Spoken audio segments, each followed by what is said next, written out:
Hello and welcome to Awaz News. I'm Kubrali and I'll be taking you through big news across Canada. Police issue warning about heightened risks at Mississauga strip club. Sisters adopted into separate families find each other after 35 years. Woman struck, killed by train in Mississauga. Hydro lines will take several days to repair as city investigates cause of massive power outage downtown. Police name man shot dead at Richmond Hill funeral. Ford says he believes in public health care, but government will get creative in examining how to deliver it. Person dies after overnight collision in Toronto. Man pointed airsoft gun at guard outside Chinese consulate, police. Doug Ford swallows a bee while responding to question about healthcare.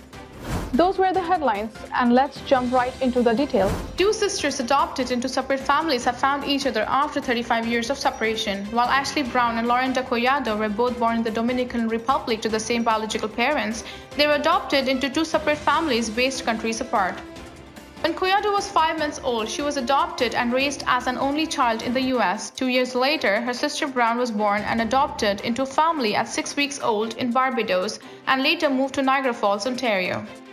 The sisters spent months speaking to each other over the phone and social media and then eventually met in person in Niagara Falls 3 years ago. They are currently meeting for the second time in person following the COVID-19 pandemic. Collado, who had been searching for her biological family for a while now, had actually found all of them before finding Brown. She said she was able to introduce Brown to their biological father, grandmother, 2 more brothers, a sister, and a half-brother, all living in the Dominican Republic.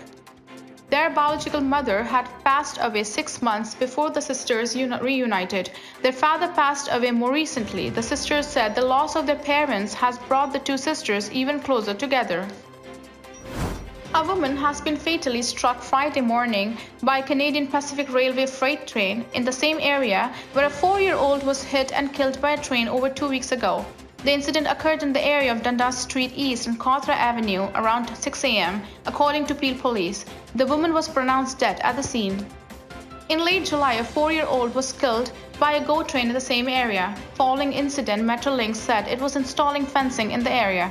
Train service has resumed on the Milton GO line after being held while police investigated. Police in Peel region have issued a public safety alert regarding the heightened risks associated with visiting a Mississauga strip club. In a news release issued Friday, investigators said they have responded to over 24 incidents at her nightclub, which is located at Eglinton Avenue East and Dixie Road since January of last year. Those incidents include the seizure of 6 firearms, 4 separate shootings, and numerous priority calls for disorderly behavior.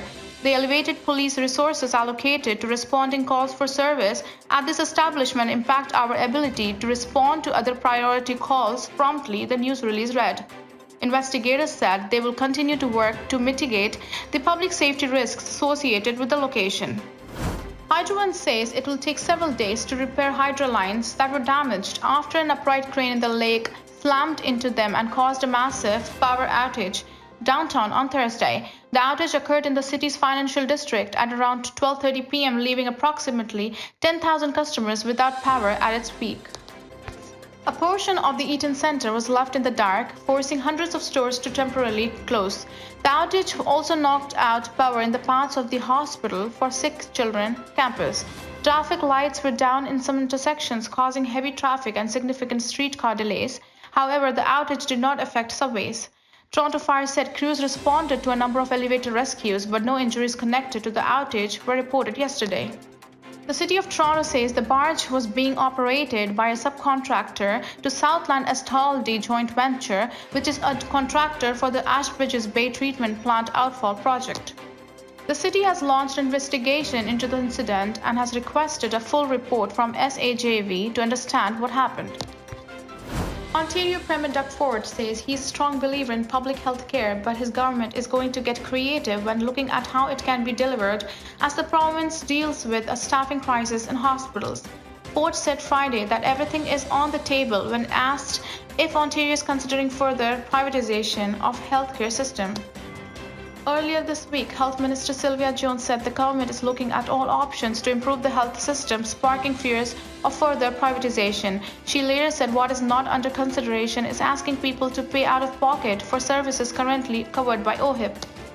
Emergency departments across the province have closed for hours or days this summer due to severe shortage of nurses. It has affected smaller, rural hospitals more than larger urban ones. Ford said his government is talking to healthcare experts across the sector in an effort to figure out how to solve the staffing problem, but he and Jones have not specified what options they are looking at. A Thornhill man is facing charges after a guard at China's Toronto consulate reported a rifle was pointed at him earlier this week. On Tuesday night at 7 p.m., Toronto police said they were called to the consulate of the People's Republic of China at St. George Street and Bernard Avenue for a report of an armed man. A guard at the front gate of the compound told police a man pulled up in a car and parked across the street. He then allegedly pointed an assault-style rifle at the guard. The next day, police searched a home in Thornhill and seized at least 4 airsoft guns, 3 pistols, and a carbine and tactical body armor. A 27-year-old man, police identified as Shuang Zhu, was charged with pointing a firearm and weapons dangerous. He appeared in court at College Park on Thursday morning. Doug Ford's live news conference on Friday was unexpectedly interrupted after the premier swallowed and choked on a bee. "I just swallowed a bee," Ford said after momentarily choking during a media availability in Dundalk, Ontario. Ford was in the small rural area southwest of Barrie to announce an investment of $500,000 in the Ontario-based company Greenlit, which produces compostable and sustainable products. The insect could be seen flying around the premier's head before landing on his lower lip and eventually making its way down his throat. "I am good. He is down here buzzing around right now. He has a lot of real estate," Ford exclaimed as he reached for a bottle of water. Ford was a good sport about the incident and told reporters in attendance to replay the blooper. A spokesperson for the premier said he is doing well following the incident. Ford was in the middle of responding to a question about Ontario's healthcare staffing crisis and recent comments by Health Minister Sylvia Jones regarding the further privatization in the sector. It's coming from the health sector. Holy Christ. I just swallowed a bee. Oh my Holy Christ. I knew that little bugger. You okay? Wasn't around right now. He has a lot of real estate. Now, if that wasn't a clip, okay, this is going to be replayed over and over again. Holy Christ, he's wedged in my throat. Sorry, guys. Little bugger got away in there. All right. Okay. Oh, I'm okay. He's buzzing in there. Thank you for tuning in. I'm Kubra Ali. I'll see you back tomorrow, same time, same channel. Have a good night.